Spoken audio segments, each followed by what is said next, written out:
My friends, here it is. The Saturday morning live stream, not at the Garden Like a Viking headquarters, here at the Tennessee plot. So, guys, let me know what I said. Okay, got to do the sound check. Chattanooga. Okay, what did I say? All right. Hope that this mic is working. You know, we're away from the studio today. Okay, thank you very much. Meyer Lemons, Chattanooga. That's what I said, which is hard to understand, anyways. So we are just making it happen. All right. So, guys, let me know. Signal lost. Yes, I am in Chattanooga, Tennessee right now, and we are converting one of the garden plots. It's gonna be really nice. So if you guys have watched the green manure video that I made last year, I showed you how we utilize green manures at this crop. And we've done it for several years. And that is so that we can make the soil fertile and aerate it and mix in the organic matter for several years. But now this is the last year, or last year? Well, this is the last year for that, for make a green manure crop. So now we are making permanent raised beds with 2x10s, which we're just using the earth and consolidating it and making the permanent 2x10 raised beds with the conveyor belt. If you watch the video, you know what I'm talking about. Conveyor belt walkways. So, yes. Okay, thank you, Jay Dixon. I will move it closer to my mouth. How is this? Does it sound good? So let's see. Okay, guys. VA Green says, good morning, Nate. Can't watch, but we'll listen on the way to Chattanooga. All right. Yeah, guys, if anybody is in the area, I will be doing a talk at the Crabtree Farms tonight about some J-Dom. And it'll be Q&A, and well, I don't really know exactly what we're going to talk about. So we're going to see what the feel of everybody is, and we'll go from there. So we will see you guys there. I'll be there at 4:30 to 6:30. Yes? Oh my goodness, Jay. Don't even. Oh. Yeah. Talking about underculture. Okay, so the man, you guys don't even start. Seriously, this has to be serious. They're not. We can't talk about underculture today.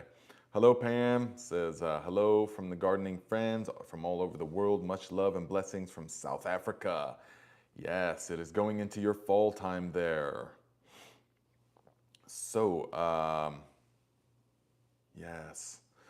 All right, guys, let me know what you guys have started. So in Indiana right now, I just planted the peppers, or the, not the peppers, but the tomato, onions just the other day. So on 4/20 pretty much is when I like to plant the onions. We could have done it a little bit earlier this year, but I didn't get to it. So everything is done in divine timing in the garden.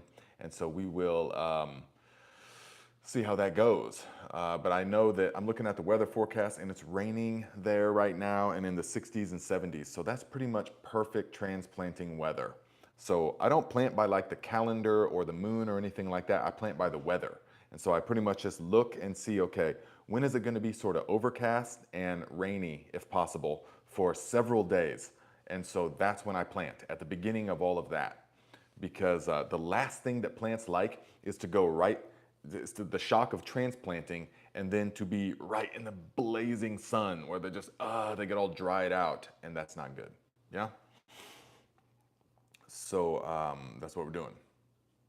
Brian Airy says, Nate, are you going to post a video of your talk? You know, I'm not sure. I didn't really think about it, just because, you know, the whole thing is, yeah, sorry, it's washing out the image a little bit.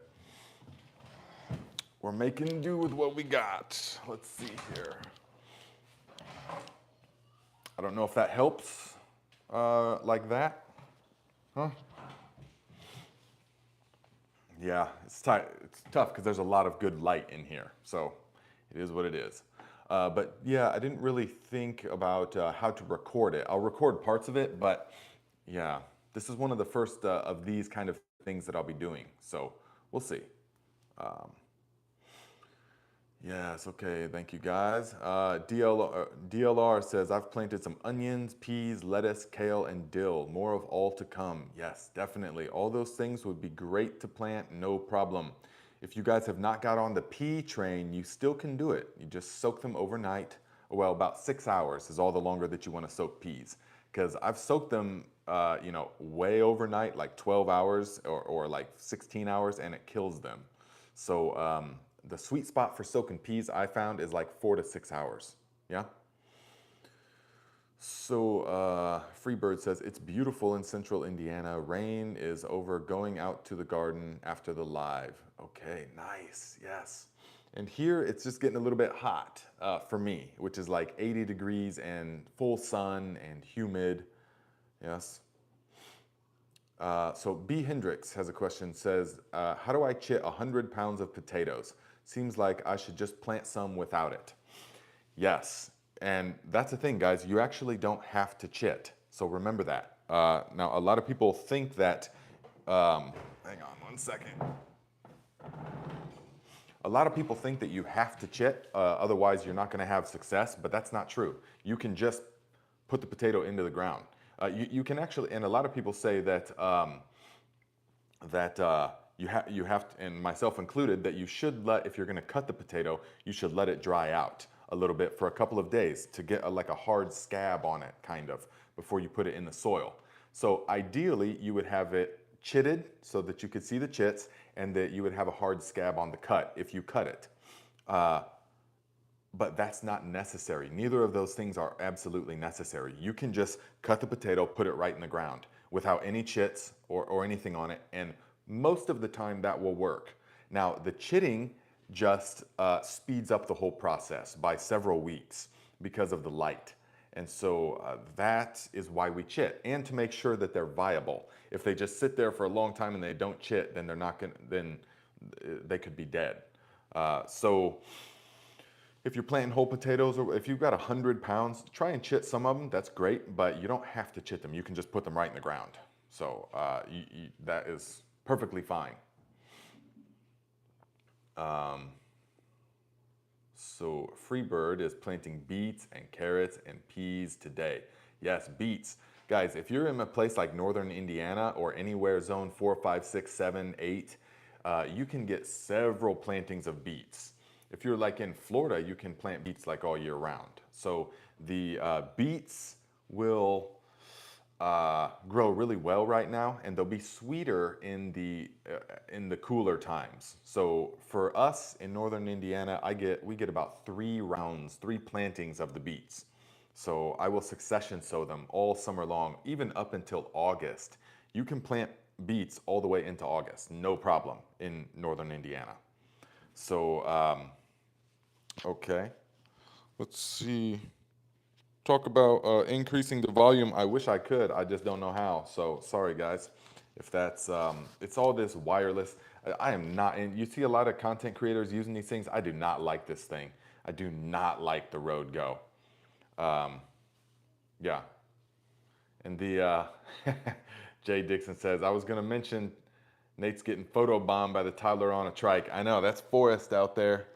Yeah, bunch of kids around here right now. It's an awesome family. They started out as, a client. See, there's Bonnie. Let's see if she sees us. Bonnie. Hi, Bonnie.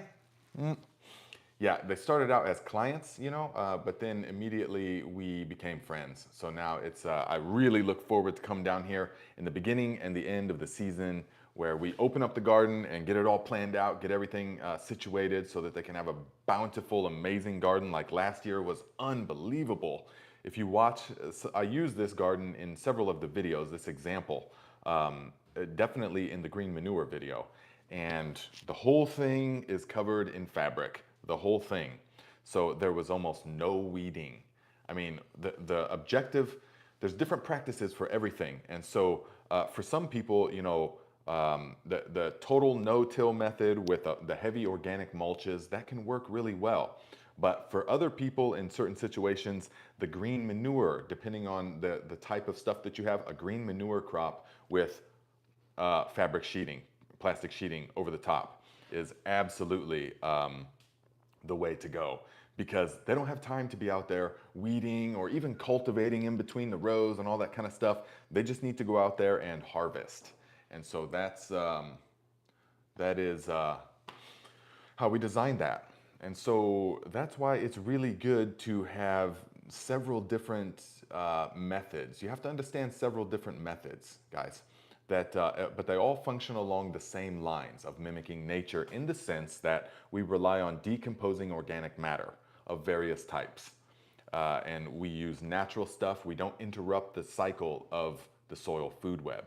Now, those are the foundational principles, but then we can utilize different techniques based upon different areas.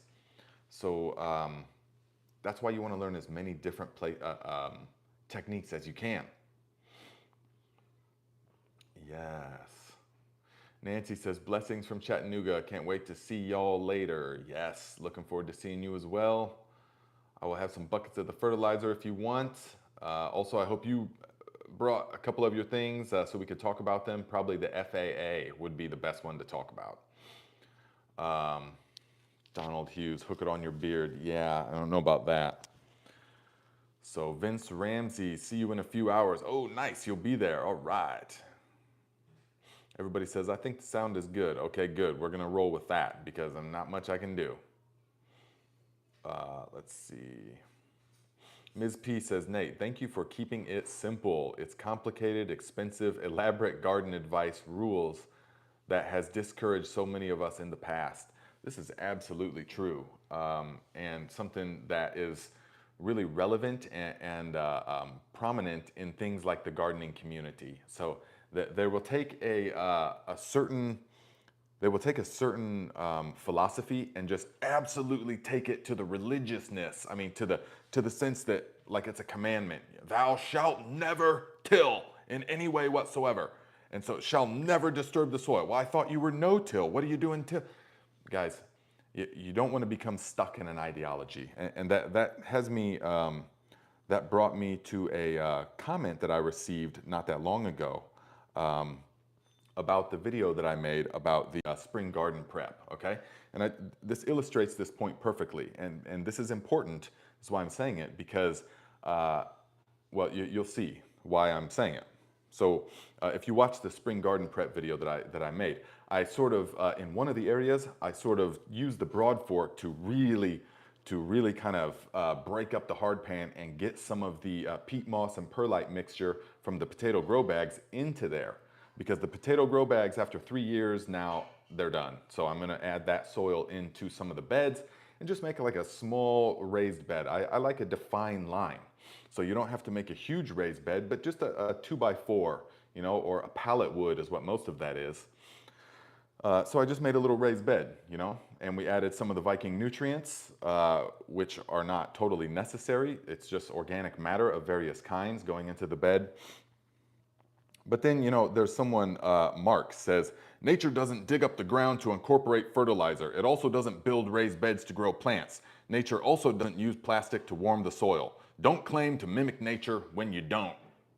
Don't claim to mimic nature when you don't. Well, okay, Mark, so I get that, you know, I get that completely. But see, Mark is possessed by an ideology. He's saying, okay, you cannot ever do any of these things. And so he's very limited in his capabilities because of that. This is why I'm saying that. As a gardener, if you're getting, as a grower, though, you don't get stuck in one ideology and one technique, okay? And say, well, you know, okay, well, we have to mimic nature, okay? So, well, what does that mean? Well, that means that we can't do anything, really. So we have to only plant native plants only. Okay, well, then how far back do you want to go? So, well, it has to be pre-Columbian, pre-European, you know, what they brought over, it has to be that far back native. Okay, well, what about before the Native Americans? You know what I mean? So how far back do you want to go? And so how rigid is your philosophy? And this is the point. This is what it's all about. You have to be flexible. You have to flow and adapt and learn and how to utilize. This is the Viking way.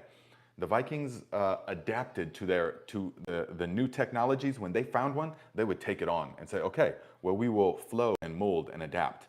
We're not just going to stick rigidly to things that can limit us. And so the garden, right here, Cyber says, a garden is not a wild ecosystem by definition. Of course, there are differences between gardening and nature. Absolutely. And so we don't become so rigid that all we can do is basically just sit back. Well, nature, we would just sit back and watch weeds overtake the garden, you know? And a lot of these permaculture food forest guys, and this is my opinion and experience, is that a lot of the food forest type, permaculture type and stuff, you will go there, and I've gone there to these gardens and things, and they're like, yeah, this is my food forest. And I'm looking around at it, and I'm like, okay, this is cool, you know, but I'm struggling to find where's the food. You know, that there's like, oh well, but this weed, these little green things, you know, this is edible, and then this little berry is edible. And I'm like, okay, well, but that's not going to sustain you. I mean, I get it that it's no maintenance and it's what nature, you know, is sort of, you got weeds in the bottom or plants, you know, medicinal plants. All that's great. But what we're talking about doing is like sustenance gardening. So where's the calories? Where's the food here? Where's the tubers, the potatoes, the sweet potatoes? Where's the peas and the beans and the stuff that's gonna fill you up? Where's the squash and the watermelon and all that kind of stuff? So you know this is it's a combination of all these things. We're still utilizing Claire, yes, definitely. And I've been to enough of them to see most people, that, or not most, I don't want to paint with such a broad brush, but it's a lot of people that are into that is like, they're just into the zero maintenance part, is what they're into the no maintenance part. So they'll plant a few things and, oh, okay, these berries and stuff, yeah, that's great, but it's just totally overrun with weeds for the most part. So, you know, we have to, we have to, do this. Venmo, Lisa Turek, $10. Thank you very much, my friend. I appreciate the tip. And says, which Viking brews work best to feed our trees? My huge maple gets mulch, but needs more. Okay, so trees are a different matter, really. The main thing, now what makes you think that your huge maple tree needs more? This is important to understand. So we would mimic nature.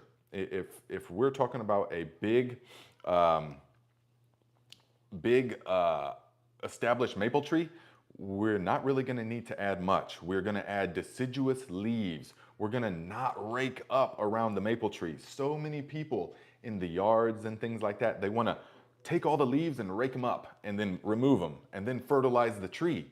But that's breaking the whole cycle. And so the tree fertilizes itself. The tree fertilizes itself. And so it does this by mining the minerals and then depositing them in its leaves and then dropping them on the soil surface. And then the microorganisms decompose that.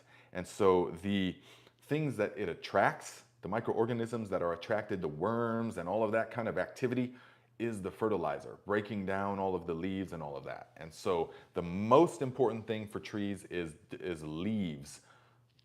All the way around, all the way out to the drip line of the plant. That's really the best way to fertilize it. And there should be no need to fertilize it. Now, if you do want to give it a boost, then the aerated compost tea that you will see coming up pretty soon, that's what I would give it. Absolutely. You can spray it, you can take a hose, you can, whatever system you've got designed, you can just spray it all over the leaves, all over everything, and the tree is going to love that. But trees are very different than these fast-growing plants that we have, and so the leaves is going to be what it's all about. So Ms. P says, I just use a mulching mower on the leaves. Now that's okay. I mean, if you don't have the ability to have a ring of actual full leaves around the tree because of aesthetic reasons, like you're in a neighborhood or something, then mulching would be the next best thing. It's still nowhere near as good as just allowing a thick layer of fluffy leaves, whole leaves, to rest around the tree. That's the best of all because that's what it wants. It keeps even moisture and it attracts the worms, definitely. So that is the best, definitely. Um, so the St. Max Media says, thank you, Nate, for acknowledging the nonsense of food forest. I tried it and find it nonsensical. Yes, yes. Now that I'm not saying that in totality that it's bad. I've seen some that are very functional, but you also have to have your vegetable garden. You also have to have the place where you're growing potatoes and corn and squash and beans and tomatoes and canning, all that stuff. But most people are not really, you know, from a food forest, the ones I've seen and been a part of and things, it's, you don't have, okay, when's that flush of tomatoes coming where we can all just can our stuff for the rest of the season. It's very different than you know, it would work a lot better in the tropics for fruits. It works good for fruits and berries and nuts and things like that. But that's only one part of the thing. So definitely you can get that happening on your property, but you also want to have your dedicated beds where you're growing the calorie crops. Yes.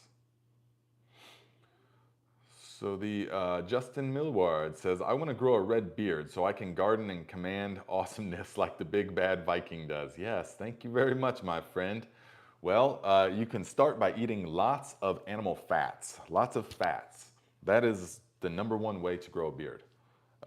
It comes from the inside out, so we can say that.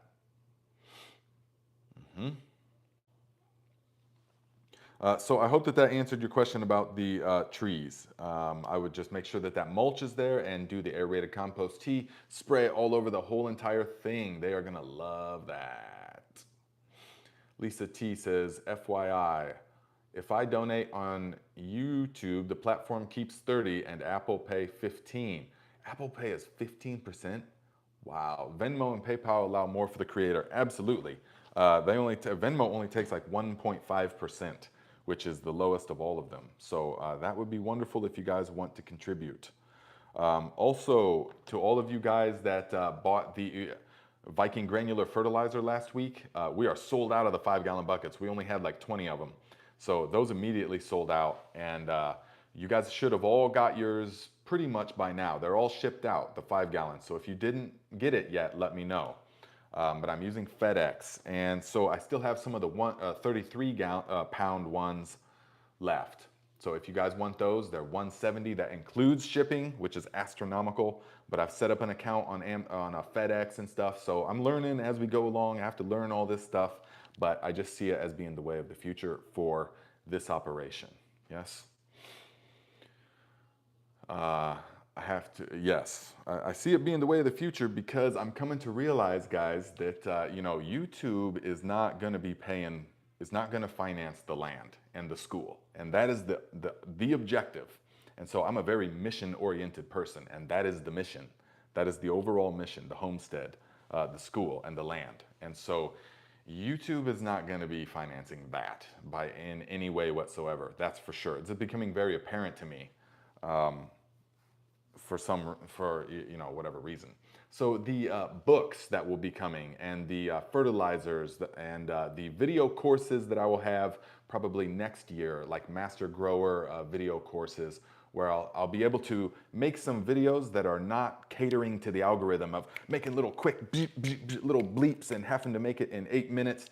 So I can really open up and really convey some deeper knowledge in the video courses. But that will be like a thing that you buy, you know, because I'm realizing all this stuff. So anyways, let's see here. Aaron Johnson says, Nate, could you travel to Kentucky to consult with me on my new property? It would be priceless information. Guys, I'm always willing to do that, definitely. But the thing is that you have to pay to get me there. I mean, as far as like traveling expenses and all that kind of stuff, which is not like a lot, but that's the other part of it, yes. So, yes, I would be willing to do that stuff. I mean, hit me up, we can set it up. I'm open to so many things, guys. And definitely, it's wonderful. Like, that's what got us together here. He was like, hey man, you know, I've got 17 acres and a bunch of kids and equipment and stuff, but I would like to shorten the learning curve. You know, I want to set up a garden that is just the ultimate, so we can grow almost all of our own food for this family. And he knew that I have the experience and knowledge, and so he wanted to shorten his learning curve by like a decade. And so he brought me down here. Yes, guys, look at this. Robin, the wife, look how sweet. This is apparently like a southern thing, maybe. Put a bunch of fruit in the water, but it's super delicious.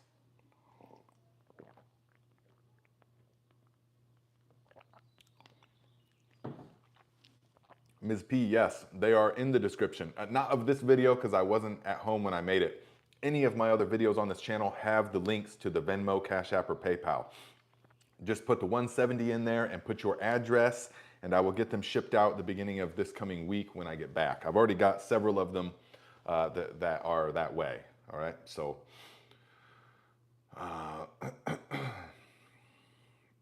Justin Millward says, if I send a ship, a long ship from Vancouver Island, can I get your next setup of the Viking granular? Yes, definitely, you can get some. Just make sure they can row up the Maumee River.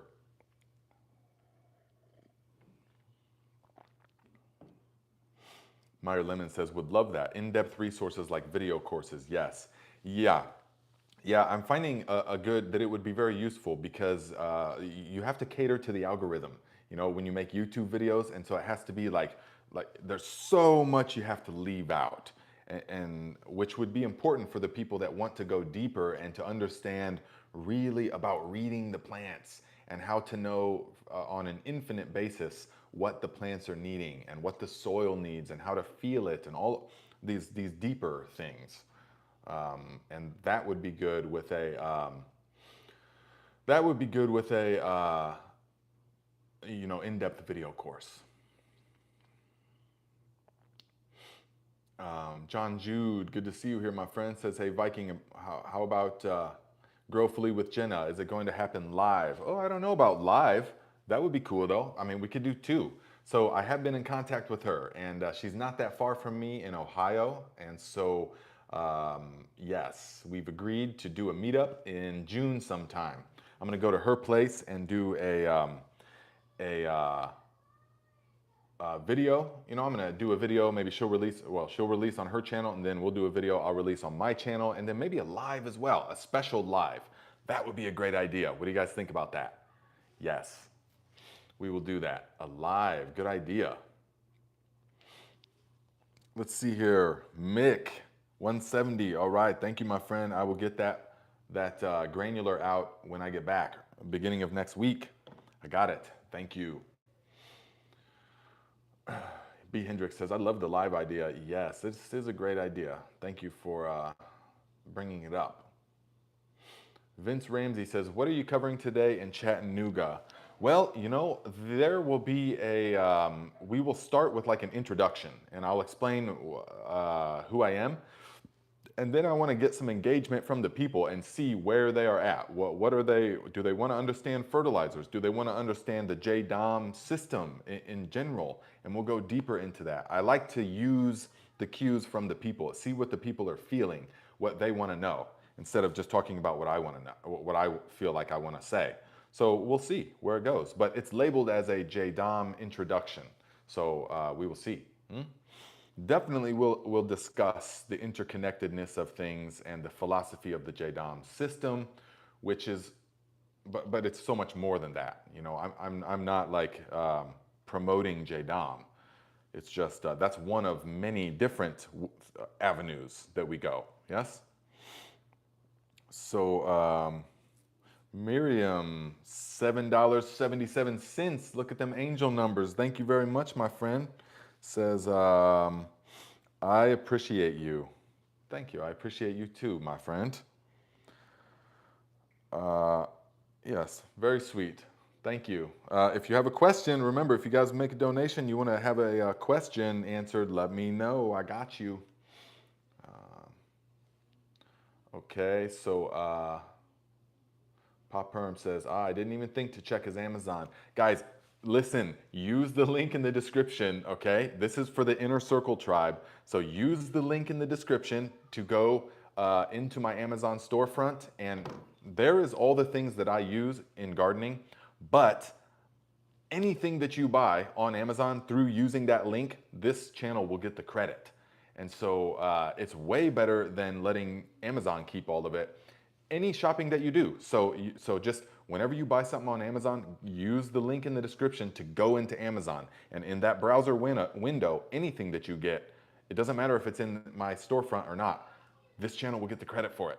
So do that, please. I know a lot of you are shopping on Amazon all the time. So it's an easy way to help the channel and the cause.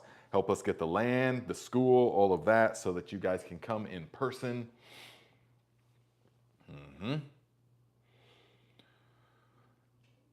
Julie Pooley says, question, what does it mean when tomato starts have purple underleaves? You know, a lot of that can just be genetic. A lot of that can be genetic. A lot of it is also can be a magnesium deficiency. But don't worry about that. I shouldn't even have said that really. But it can express itself. A lack of magnesium can express itself as dark purpling of the tomatoes because of how,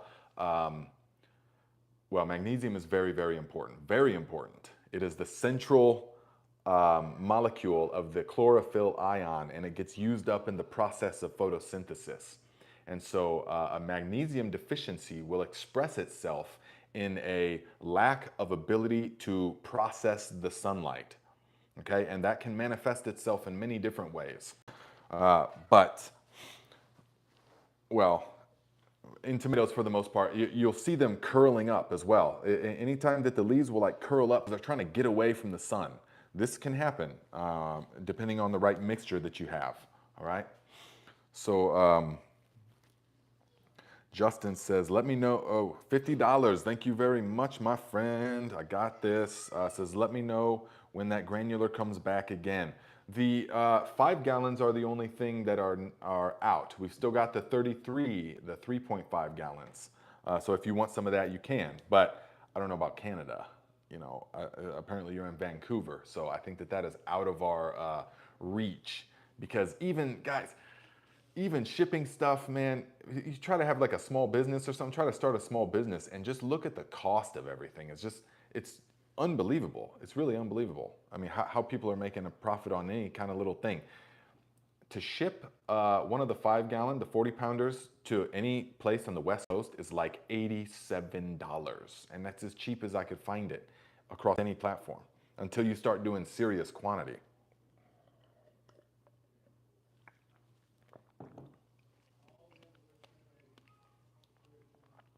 D-backs, I will be making the aerated compost tea video, yes. I just have to wait for it to be warm enough to do in where I'm at, outside. So that will be coming soon, though, yes. So, yes, thank you very much, Justin. Let's see, Meyer Lemons, azomite for magnesium deficiency. If you have straight up, if you know that you got magnesium deficiency, then Epsom salt would be the best way because it's very quickly available to the plants. Epsom salt is magnesium and sulfur, magnesium sulfate. So it's wonderful to give to the alliums and things like that, all right? Azomite also works really well, but it's a lot slower. It's a lot more long release.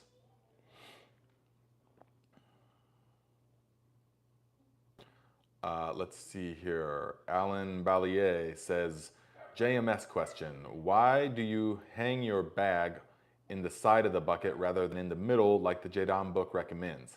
Seems like much better flow through and a better bubble pattern. What do you say? You know, I've done it all the different ways and it really doesn't matter that much as far as the end result. It doesn't really matter that much. It's really just a matter of preference. And if I do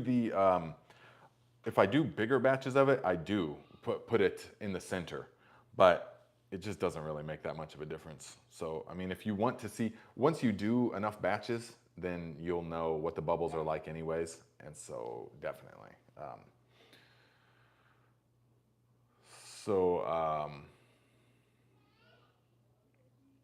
Yes, also, okay, so Alan says, also, do we really need a tight fitting lid or just need to keep animals and insects out of the ferment? And, okay, are you talking about JMS or JLF? The MS, I never said that we need a tight fitting lid. You just need a lid to keep the breeze out of it and the insects out of it. Because if the breeze is getting to it, then you won't be able to tell exactly when it's ready. But if it's the JLF that you're talking about, then you need a tight fitting lid because it will evaporate. The nitrogens will evaporate, the putrid stench will be all over the place, and we don't need that. So yeah.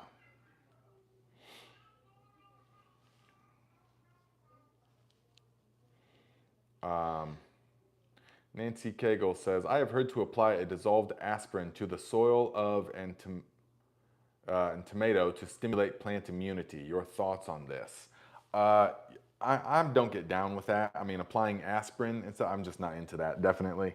I understand the concept. I think it's the salicylic acid in the aspirin that the willow also has in it. The willow and the rooting hormone that I showed the video a couple weeks ago, that has the salicylic acid in it. It really helps to boost the immunity of the plants.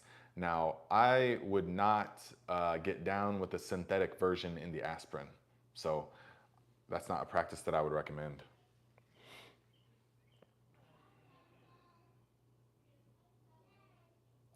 Oh yeah, Justin Millward says the aquarium heater was a game changer for JMS for anyone who has colder temps. Absolutely. And it's really good practice. It's a good learning experience. If you're making the JMS, the microbial solution, then you know how massive temperature affects all of this stuff. Then because you'll know, because if it's the difference between it being 65 degrees and 75 degrees is huge. And then 75 to 85 degrees is even more huge. It happens so much faster and more vigorous at about 82 degrees. And just that 10 degrees, yeah? It's just that you see how much. And once you start having that aquarium thermometer with the thermostat on it, then you can tell the vigorousness between 75 and 82 degrees is huge. The speed with which. So that's why a lot of people, when they talk about microbial brews and aerated compost teas and stuff, they're not they're not understanding how much temperature comes into play. So yeah, that's a big factor when we do the aerated compost teas for the brewing. That is a huge factor, okay? Because temperature makes an enormous difference. Any of you guys that ferment, like kefir or the water kefir or the milk kefir or that you ferment anything, you'll understand how much temperature plays a role. And so it's all about the division of the microorganisms. And so that's why I haven't put out an aerated compost tea video yet, because you want it to be warm. If it's in the if the water's in the 50s, then that's not going to, that stuff's not going to breed nearly as well. And we know this for sure through our firsthand experience making the JMS, because there you can see directly. That's why I always recommend beginning your journey of microbial brews with JMS, because it teaches you so much. Dan Henry says, I need a Viking Tribe bumper sticker. Yes, my friend, they are coming. What should be on the bumper stickers, guys? What kind of, if you're watching this after the fact, let me know what would be some good Viking, Garden Like a Viking bumper stickers that you would be willing to put onto your vehicle. Let's see.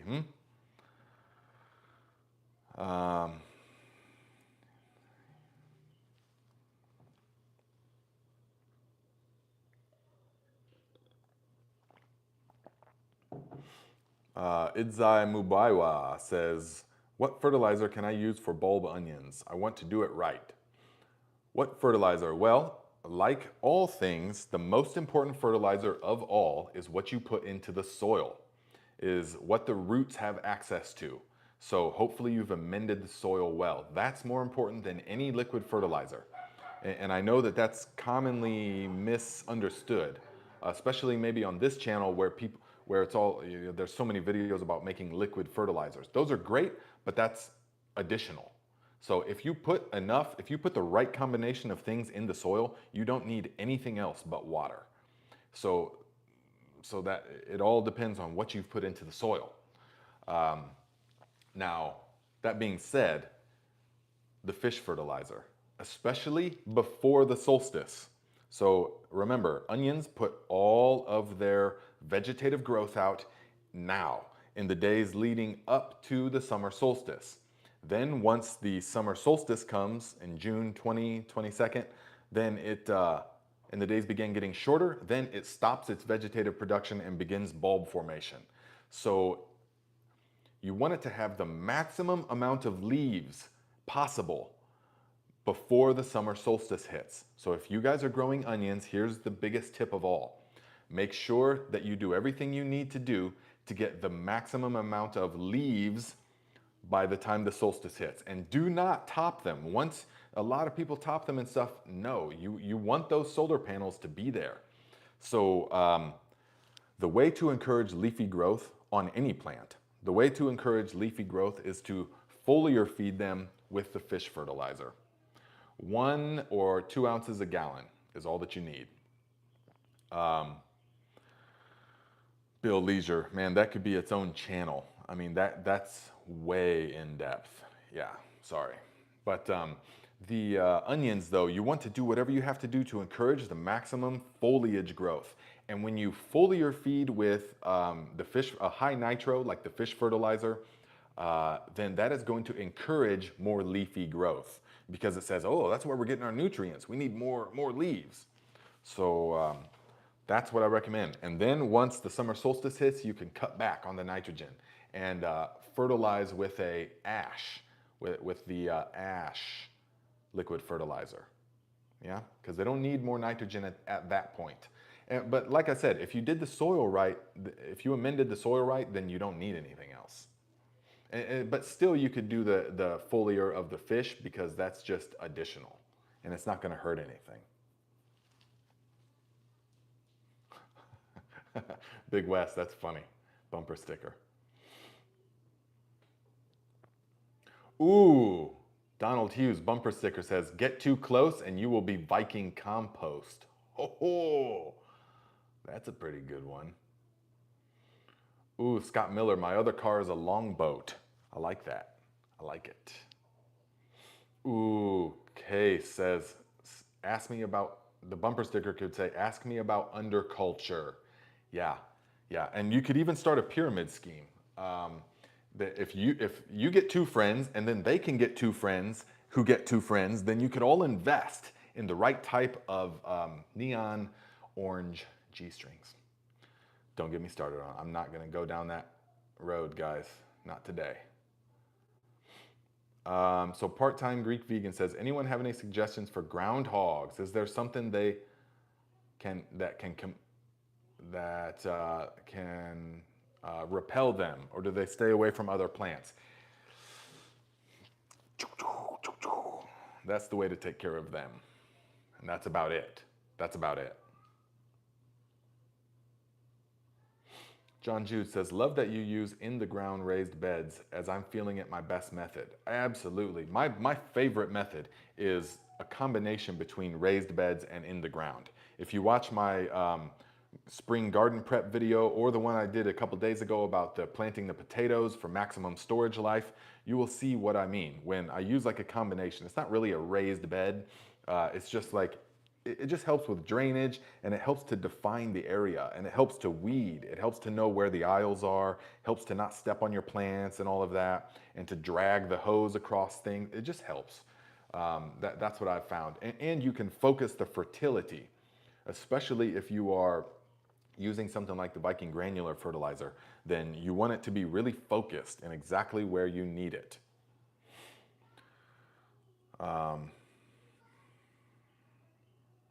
Miriam Meadows says, you can trap them and take them to another area. She's talking about the groundhogs. Also a sprinkler on a motion sensor. Yeah, the thing is with the trapping, it's kind of like trapping rats and raccoons. It's like, okay, well now you're gonna go make it someone else's problem. You know, nobody likes that. I mean, but that's the more humane, I guess, way.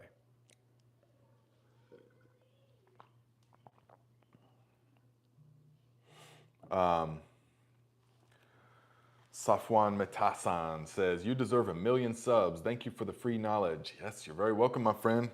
Well, let YouTube know that, because man, my content is not getting much exposure for some reason. But you know, I'm not gonna let that bother me. What it's actually doing is showing me, hey, you need to branch out into other things. Don't think that YouTube's gonna be paying for the land and the school and all that. It's not. You got to really get serious and finish the book this winter or this fall and winter.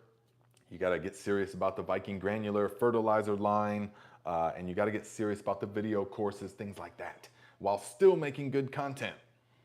So yeah, so it's actually been a blessing, you know.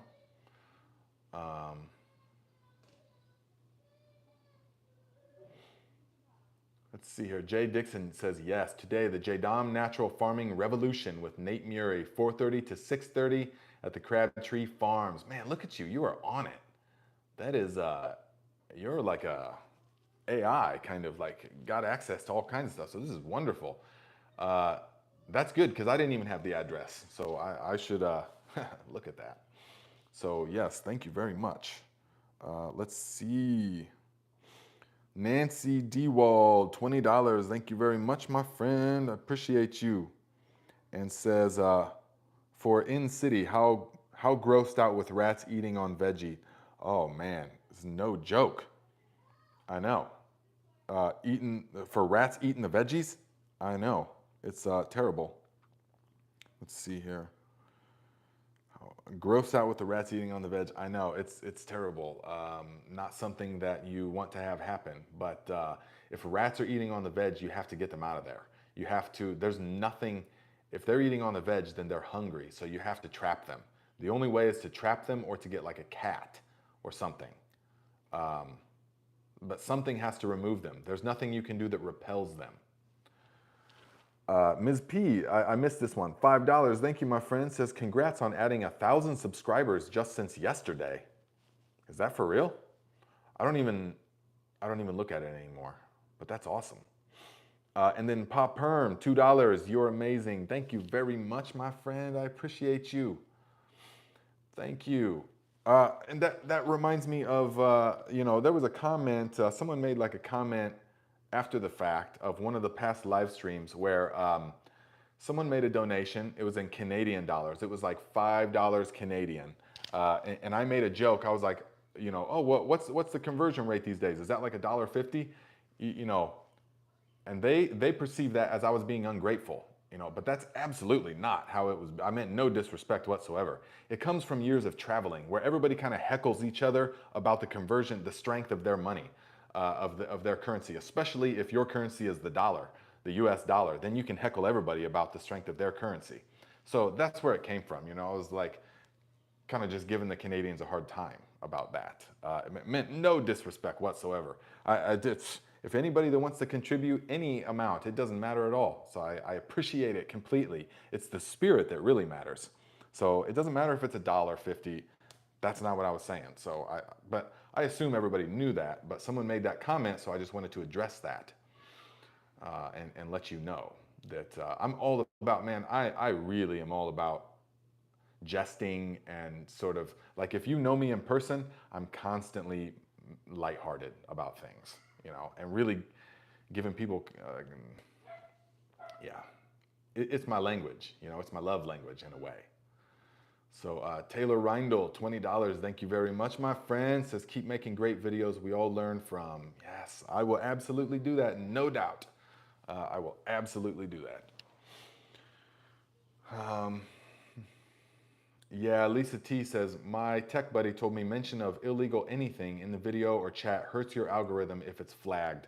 Yeah, I've heard that as well, but then I look at other channels that are just talking about straight up hardcore stuff. I mean, deeply conspiracy stuff and deep, guns and all kinds of stuff, and they're just getting thousands and thousands and thousands of views, So, I mean, for example, a lot of you guys know I did a collaboration last year at this time with Pinball Preparedness Channel, and he's constantly talking about stuff that is not cool with the algorithm, and yet he gets like 60,000 views a day.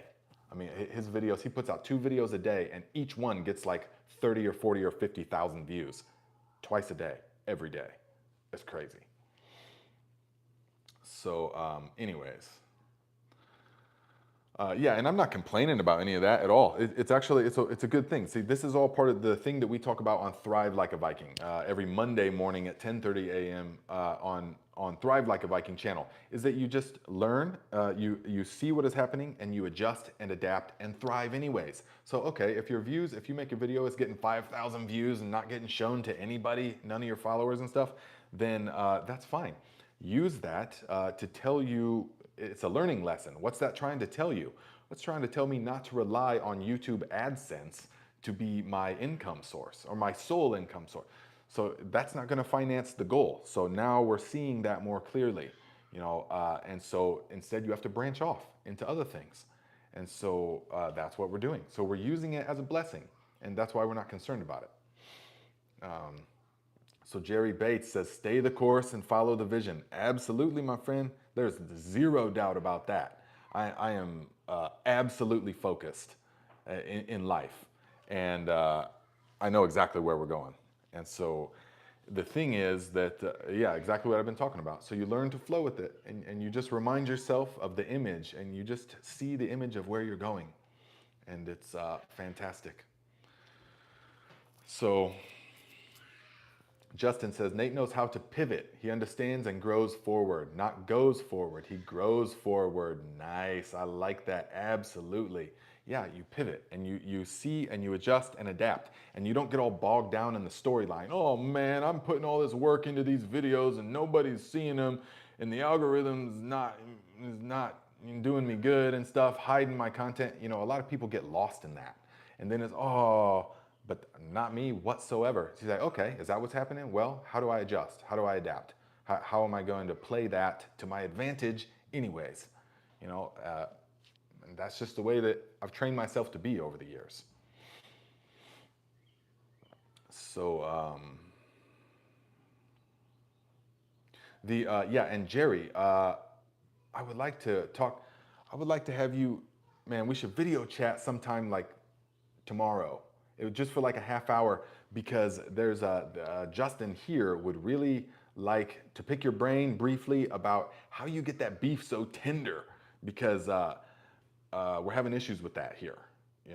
With the beef is kind of real tough, and so I'm sure he would love just like a 20 or 30 minutes with you tomorrow. So maybe we can make that happen in some way.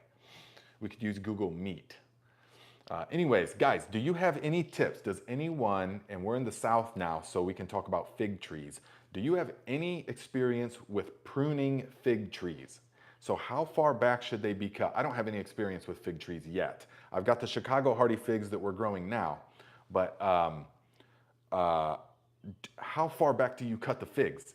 And how often do you do that? This fig tree he's got, this bush is getting totally out of control. So can you cut it? Do you cut it all the way to the ground? Do you cut it to the first set of nodes?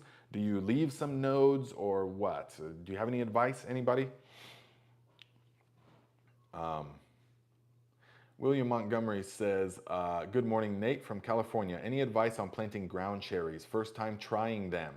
Ground cherries are wonderful. They are in the tomato family, and so they will grow in a similar way. They like really rich soil with mulch over it. And the best trellis for the ground cherries is a V-shaped trellis of like wooden lath. You know what I'm talking about? So if you plant your ground cherries like this about every 3 feet, in really rich soil with mulch over it, grass clippings, or leaves. Once the soil warms up, they like the heat, so they're in the tomato family. So don't plant in cold, wet soil. If you do have sun, remove that mulch and get it warming up. But then plant the ground cherries, and then the way to do it is a V trellis with the lath, so that the plants will grow up that and hang on to that, and then the cherries will drop, because you only eat them once they drop to the ground. That's when they are ready, fully ripe, is when they drop to the ground. So do not eat them beforehand, because the flavor is totally different. It will not be developed, all right? So that's the way to do it. The V trellis, super important. About 2 feet long, maybe, and that will make the harvesting so much easier. Yeah, sorry, some people say they can't hear me. I just don't know how much. Man, maybe I should do like this. What do you guys think? Is that, I should have been doing it like this the whole time.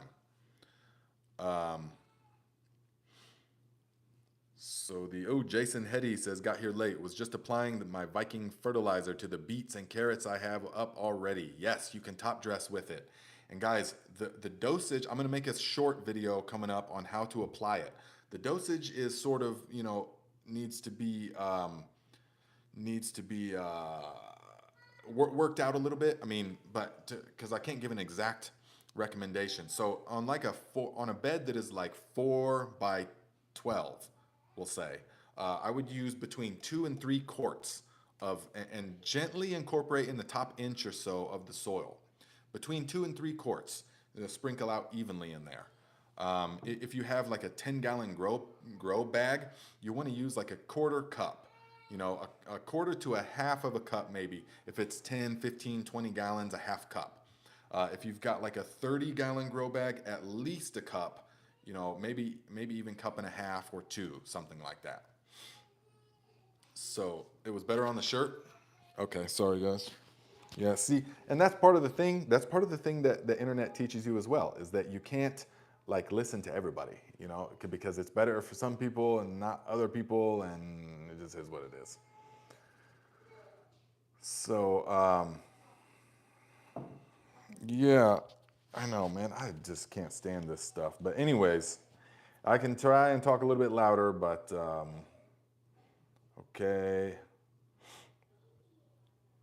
Cecily Cronin says, hearing you well in Western Australia. Is that not crazy? I mean, just alien technology that you are hearing me and you're in Western Australia and I'm in Chattanooga, Tennessee.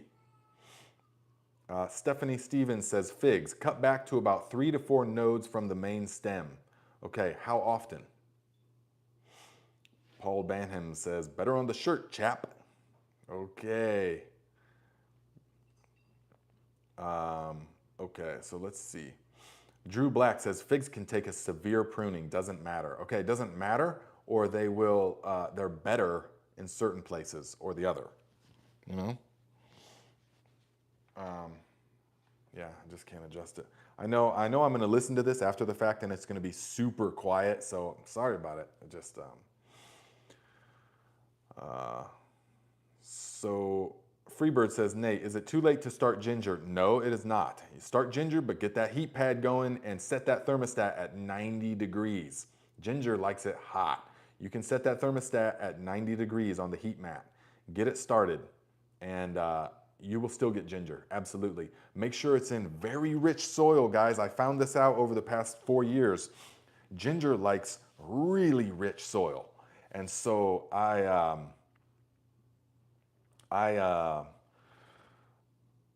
applied a lot of it was in a 30-gallon grow bag, and last year I applied probably a quart, maybe not quite that much, of the Viking granular fertilizer in a 30-gallon grow bag. It was a quart, I think, in the 30-gallon grow bag. And then I planted that ginger in there, and that stuff just grew. I mean, the stuff was like 4 feet tall and just bursting out of that bag. And by September, late September, there was huge, thick chunks of ginger popping out of the soil. They were like nice pink ginger. And usually, ginger that we grow in the colder areas is real small, This ginger was thick and plump and tender and delicious. Best ginger I ever grew by far. And it was up against a north-south privacy fence. So it only got half the day of direct sun. The rest of the day was in full shade. So super rich and full shade, because the stuff that I had in the full sun did not do as well. It just scorched. It just kind of scorched. And so thank you guys, Jeff Brimman and Spinster, Drew Black. Okay, good. I'm glad you're saying the sound is good.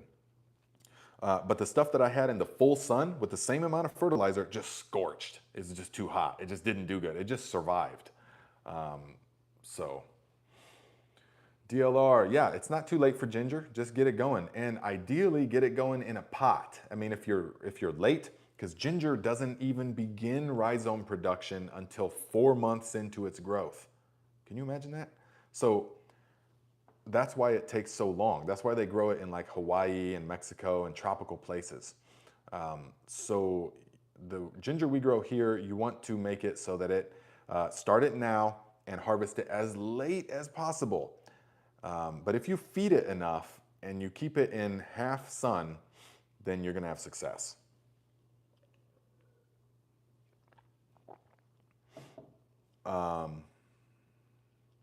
There was someone, sorry, it was way back up here. I don't know if I can even find it now.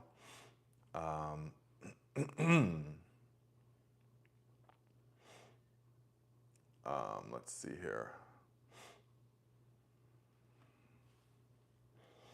Cody Lee says, society has everybody corrupted. Not everyone these days are like-minded. As the Viking Tribe, brother, keep your head up.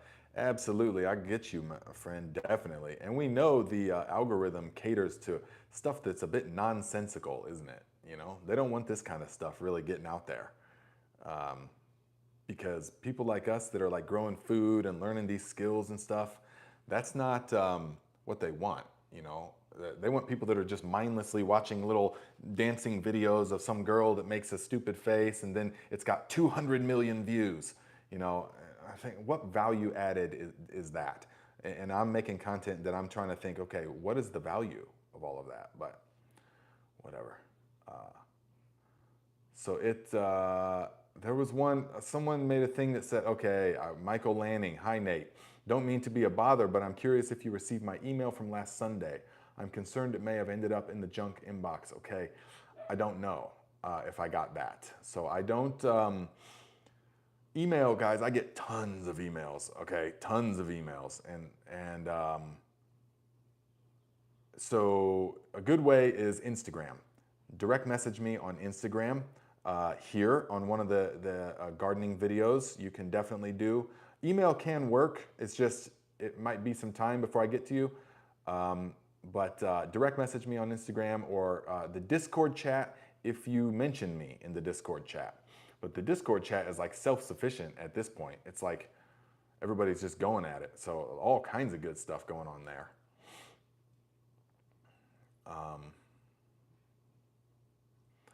CyberCert says, what about planting ginger in a contractor bag like the sweet potatoes? Good or no? Yeah, that would be fine, so long as you don't move the bag ever. That's the thing with the grow bags, you never move them because it would break the roots and disturb them. So you can plant them in the grow bags, no problem. And I saw somebody asked about how many slips per grow bag. If they're growing sweet potatoes in there, then you want to put about 3 slips in each bag, I found is the ideal number. No more because they'll be too crowded. Okay, good, Michael. Isabel says, hello from Quebec, Canada. I am in zone 5A. Your channel helps me a lot. Thank you. Definitely. You're very welcome, my friend. Jeffrey says, congrats on 151,000 subs. Thank you. Yes, it's wonderful. Rod Jr. says, if starting ginger inside on a heat mat, when do you transplant? You will transplant the ginger well after the last frost because ginger is not even remotely frost tolerant. So you will plant it outside only once all danger of frost has passed and the soil is sort of warmed up. So the heat loving stuff, like our last frost day is May 15th, technically, in northern Indiana. And so that's when you can plant stuff, but so I'll plant like tomatoes and peppers around that time, give or take, a little bit later even.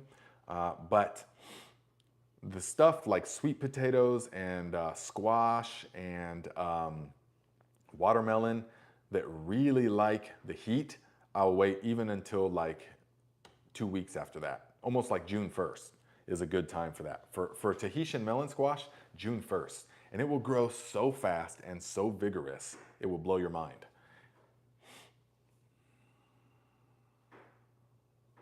So Heather Fox says, I couldn't find you on the Discord. What do I put in to find Nate? I'm not sure about that, but you can use the link in the description of, not this video, I didn't put the links in there, but any of the other videos on the channel, there's an invite to the Discord. I think you put something about the Viking. Garden Like a Viking, probably, try. George Kelly says, I thought you were in Indiana. Did you move to Chattanooga? No, we didn't move here. Definitely not. It's too hot for me here. And the winters are not cold enough. But we are here helping friend. We are installing his food security garden. Sorry, Joe Slack says, do you ship outside the US to Southern Ontario, Canada? No, we don't ship these containers outside. No. Sorry, we can't do that. Ooh, Ms. P, that's a great idea. Says, I had good success last year by placing the grow bags in a cardboard box and stuffing straw around them to keep the root zone cool and moist. I like that. Another good way is you can plant things like collard greens alongside the bags. If you have a row of bags, of grow bags, or even cloth pots or whatever it is, or even pots of any kind, shade them out by growing a green there. Definitely very helpful.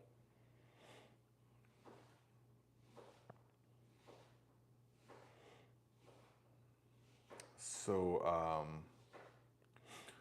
Rod says, I have inside ginger that's a foot tall. How to transplant? If you watch my video, how to grow ginger in any climate, it will show you. But essentially, you will just take them and shake them apart. The roots are really thick and really kind of alien looking.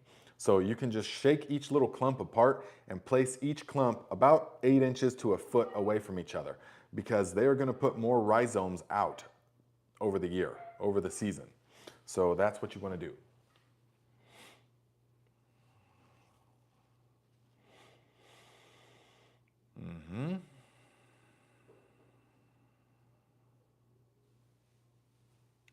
So let's see here. Usually I have a bunch of stuff that I can talk about, you know, but I don't have my supplies. I don't have my stuff here right now. Tammy Ferry says, I have some onions going to seed. Should I cut the flowers off and eat those first? Did you plant sets? Were they onion sets? Or are they green onions or what? Because they should not be trying to flower. If you planted onions in the way that we do it here from seed, you should not be having them flower. But if they're onion sets, then there's nothing you can do. Once the plant decides, okay, it's not sets, you grew them from seed and they're starting to flower, that sounds strange.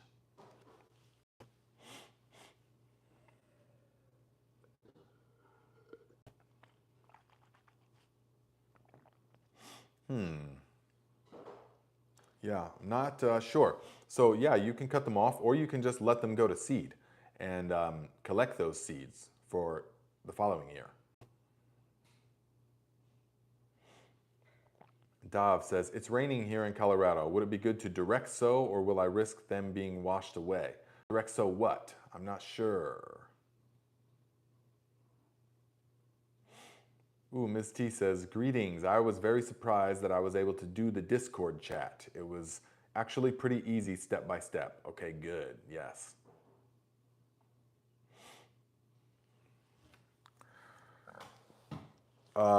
Q Henry says, what spacing can I use to plant tomatoes in a greenhouse in Africa? Okay, well, it won't really matter that you're in Africa. It will just matter that you're in a greenhouse and that what trellising method are you using? So that's the most important. What type of tomato are you growing and what type of trellis are you using? Because if you're doing the string trellis method, then you can plant them as close as every foot if you're really trying to pack them in there for market gardening. But if you are doing like cages, or if you're just letting them sprawl, then you're going to want like every 3 to 4 feet, all right? So it's going to be a little bit different depending on these things. And what kind of thing are you growing? What kind of tomato? Cherry tomatoes or big, huge ones?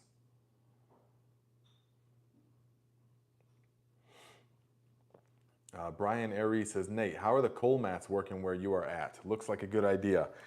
Well, yes. I mean, it's a great idea if you have the heavy machinery to be able to work it. If you have the manpower and the heavy machinery, because man, they are heavy. But nothing is growing up through them and they are permanent.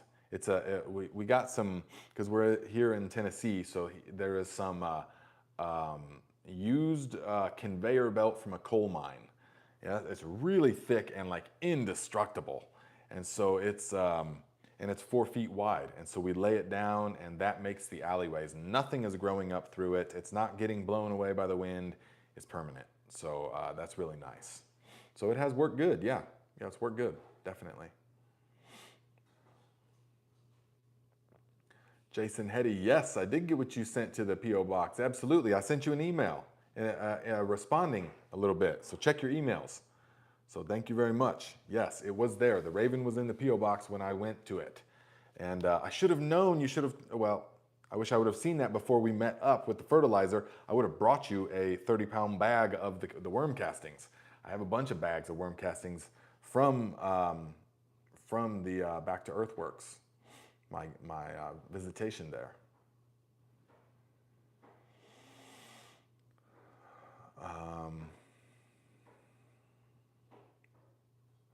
Okay, Meyer Lemon says, is it too late to start more tomatoes and peppers in zone 6? No, absolutely not. Are you kidding?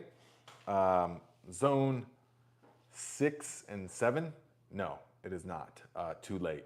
Even in northern Indiana, zone 5/6, it's not too late at all. The main reason that people start tomatoes so early is because they want them earlier. But if that doesn't matter, you can actually, in zone 6 and 7, you can actually have volunteer tomatoes. You can actually plant them, direct sow them right now, and they will yield fruit. It won't be till the end towards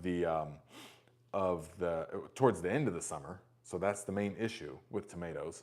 And peppers, you'll want to get on that though. Peppers you'll want to get on because especially if you want them for like the homemade paprika, it can be it can take a long time for them to ripen. Yes. That's the problem. Is peppers, they need such a long time. If you're eating them green and stuff, not a problem. But if you are waiting for them to ripen completely and get that full flavor, then it can take a long time. Jerry Bates says, is worm castings good for compost tea? Yes, that will be an optional part of our recipe here coming up. The compost tea with the worm castings is going to be good.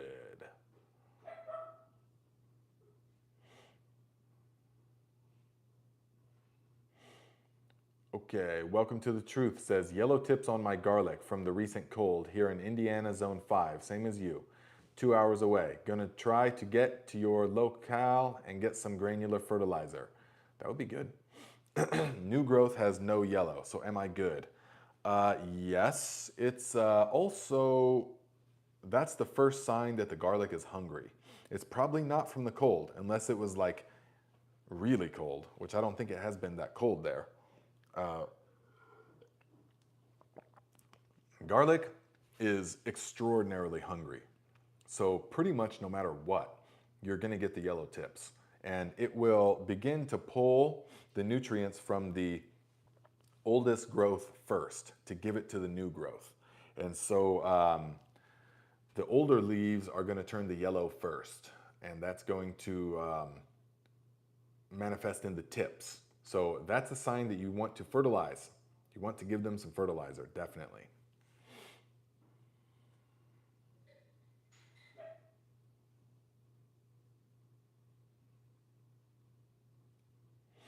So let's see.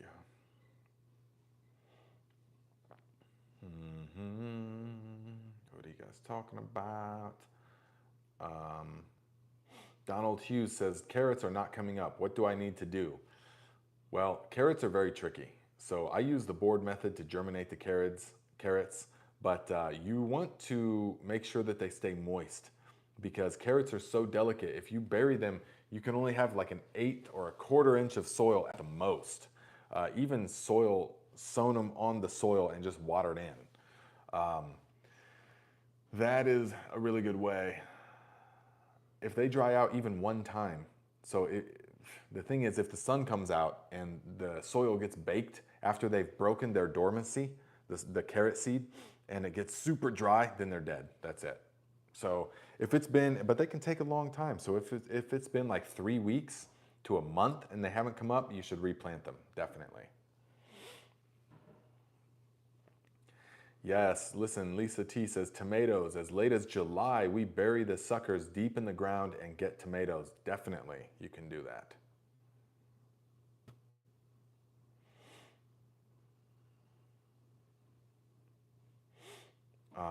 Let's see.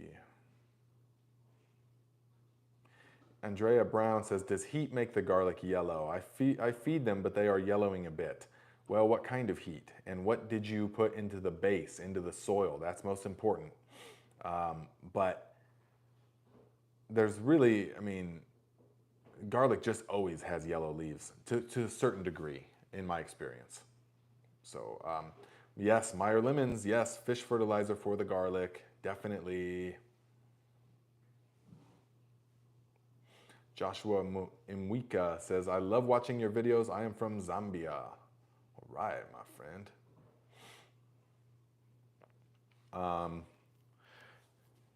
Now, for garlic, what fertilizer? The fish fertilizer. Guys, if you're, the fish fertilizer is the best, pretty much of all, that you can utilize. So shower overhead with the fish fertilizer, sprinkle some wood ash around the garlic, and let it get watered in there over time, very much so.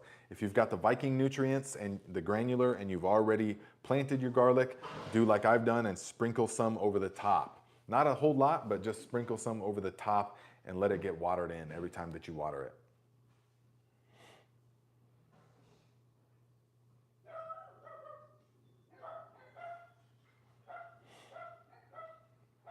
Yes, Jay Dixon says carrot starting seed from seed. Keep evenly moist, barely cover, and be patient. Yeah, definitely.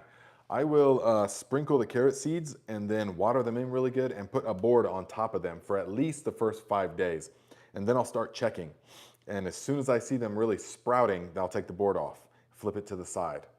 But it's that first 5 days that you have to pretty much check it like twice a day. If you're not using the board method, then you pretty much have to like water them at least it's like twice a day, because I plant the carrots in the soilless growing medium most of the time, in the fluffy mix. And so that is, it dries out really fast.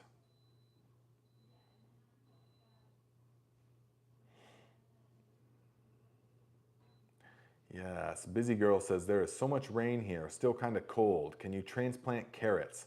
Now, I have never had success transplanting carrots, and I've never really heard of transplanting carrots. So unfortunately, no.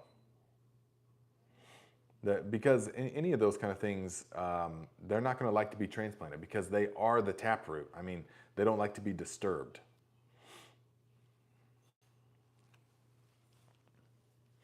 Let's see here. Meyer Lemon says, Nate, better to trellis melons or let them sprawl? What kind of melons?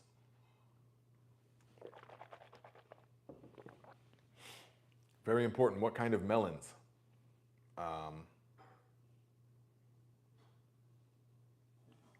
So if it is like, if it is full-size watermelons, there's no need to trellis them.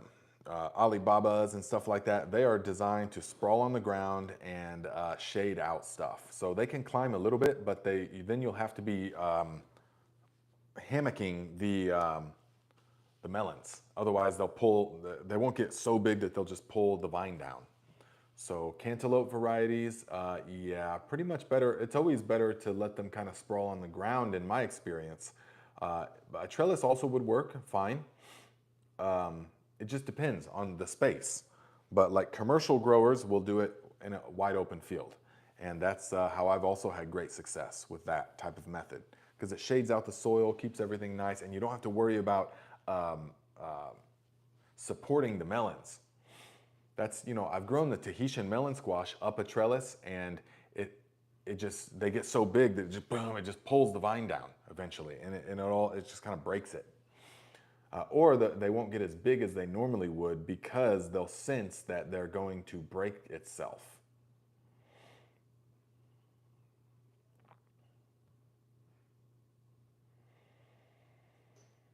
Yes, yes. DLR says, I use the board method too. I think Martha Stewart made it famous. Is that right?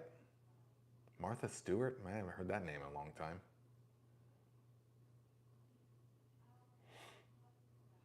Stephanie Stevens says, I'm afraid to open the 7-gallon fertilizer that sat all winter with nettle, dandelion, leaf mold, etc.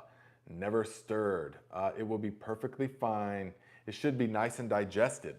So that really is one of the best. I mean, to make it and let it digest over the winter time, it should be fine. It shouldn't matter that you didn't stir it.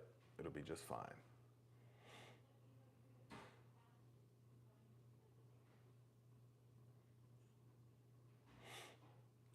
Let's see here. Claire says, I just used the board method for the onions, and 3 days in, some are straightening up. Absolutely. If you start with good, healthy onion plants, then they will absolutely perk right back up. So they'll be laying down at first, and they might look kind of weak, but after 4 or 5 days or a week, they'll be standing straight up, no problem. Oh man. Jeffrey says, is supporting melons the title of a new underculture video? Possibly, yes. Yes, a whole new wave of underculture, melon support. D-Backs, can you use fish and Epsom salt to foliar spray? Yes, you definitely can. Yes, Epsom salt works good as a foliar spray because it's a good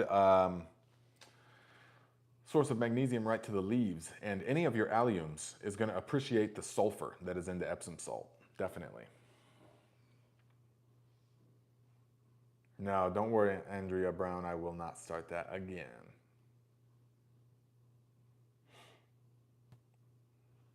Yes. Let us see here. Scarecrow Valley says, sorry, got a late. Nate, cannabis seeds just popping. All JDOM this year. Nice. Good luck with that. Remember, it all starts in the soil. The base fertilizer is most important.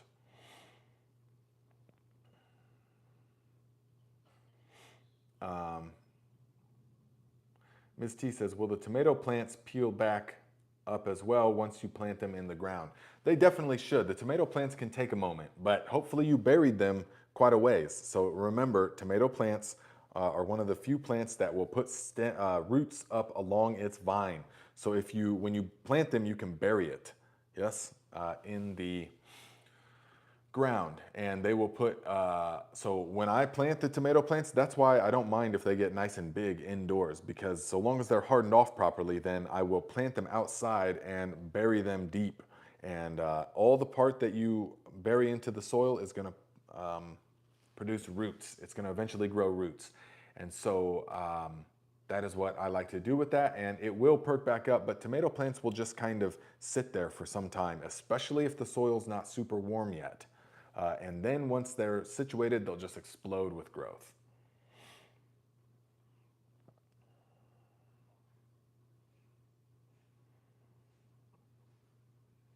Yes, yes, yes. Let's see. Rad Jr. says, do you plant tomatoes vertically or horizontally? It depends. If I've had some raised beds where the bottom was like concrete kind of, it was like impenetrable, so that I would go sideways. But no, I would do it deep.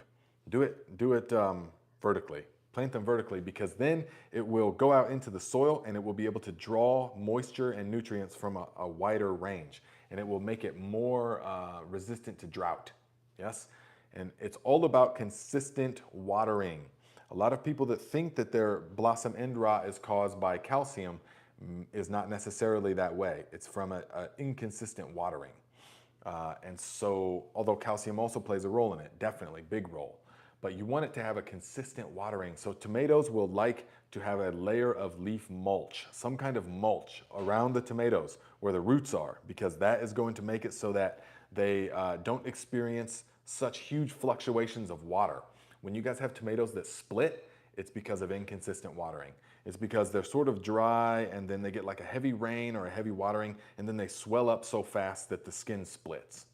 Yes, and we don't want this.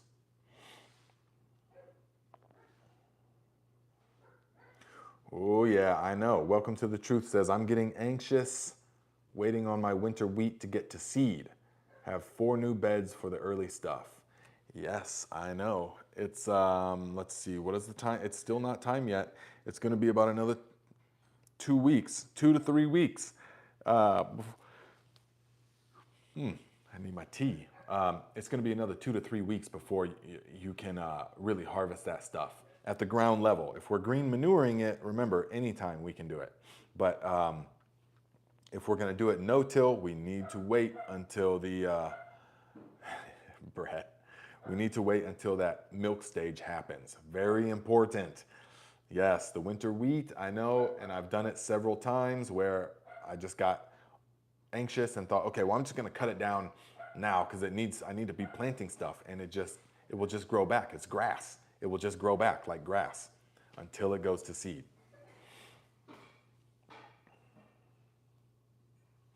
Yes, Lisa T says, tomatoes. Ours did great with deep mulch of shredded leaves.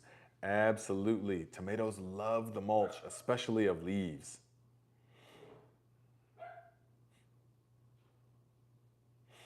Brian Aries says, Nate, what's the smallest space you can grow Tahitian melon in? Well, that depends. It's the more space they have and the more nutrients they have, the bigger they're going to be and the larger their leaves.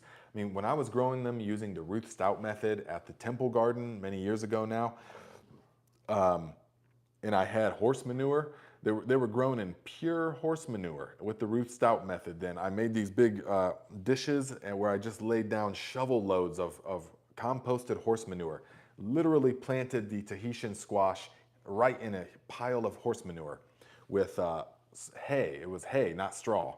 It was because I had big round bales of hay. And that's what I put, a couple feet all around. Those Tahitian squash were insane. I mean, the leaves on those things were like this big, 2 feet across. And the stalk on the main stalk on the vine was like this.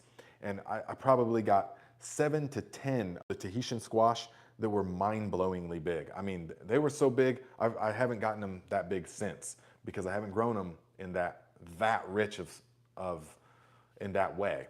But they were like this big and just huge. I mean, 30 pounds, these Tahitian squash. But likewise, I've grown them in not nutrient-rich place, and the vine's much smaller, the squash are much smaller, much more manageable, like double the size of a good butternut squash, that kind of thing. So just give it a try. Give it a try,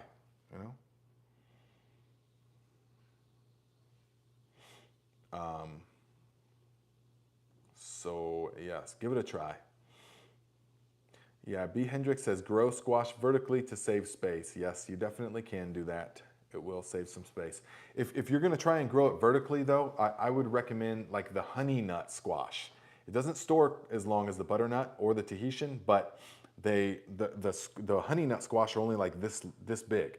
They're only like maybe this big. And they're very sweet and very delicious, but the vine will easily climb up like a cattle panel arch and it'll be loaded with the honey nut squash. In fact, I'll probably grow that this year on one of the arches that I have. And that's the way to do it. Instead of the Tahitian squash is like, that just needs to have space. That's for people that have space and can let it grow in the ground.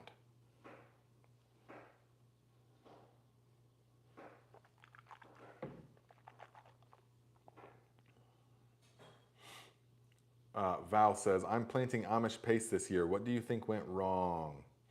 Yeah, are you talking about the Amish paste tomatoes? What went wrong with them? Probably the fact that they are just a very weak plant in the sense that they are super susceptible to blight and stuff like that. They're just naturally don't have a very robust immune system. But I'm still planting a bunch of them this year because of how good the tomato is. Super dense, super meaty, and a bunch of them per plant.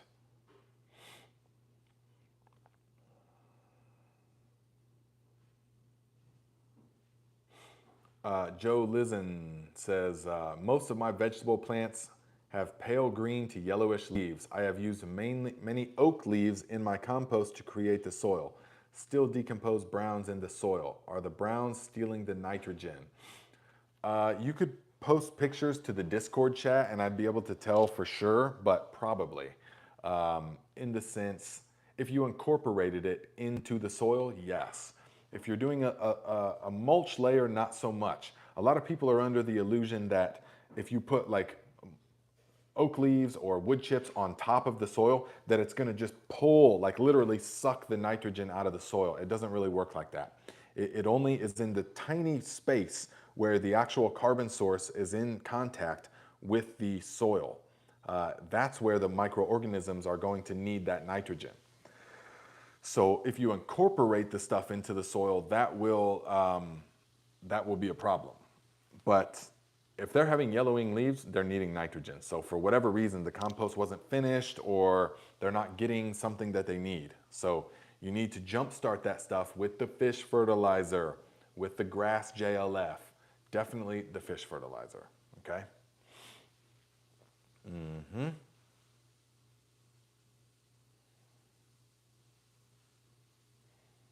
Let's see, Val says, hate to have failed tomatoes. Do you have Amish paste that you're planting this year? Is that why you're talking about?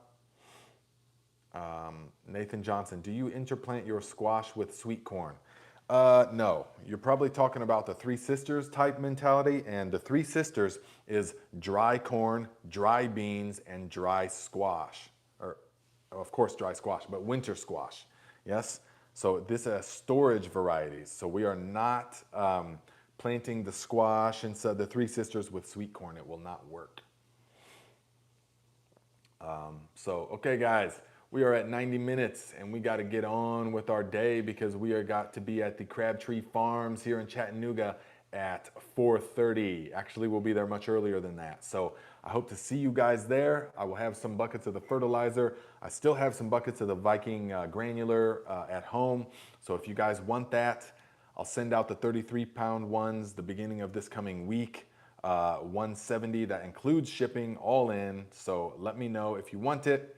You can utilize the links in the description to make to make the payment, either PayPal, Venmo, or Cash App, and I will get that out to you guys. So I will see you here next Saturday, and for the Thrive Tribe, I'll see you. We might have to skip Monday because we'll be driving, but we'll see. Maybe I'll do it from on the road. Maybe we can do a live on the road. That would be great. Me and Jenny will be driving back up north. So, okay, my friends, thank you for everything.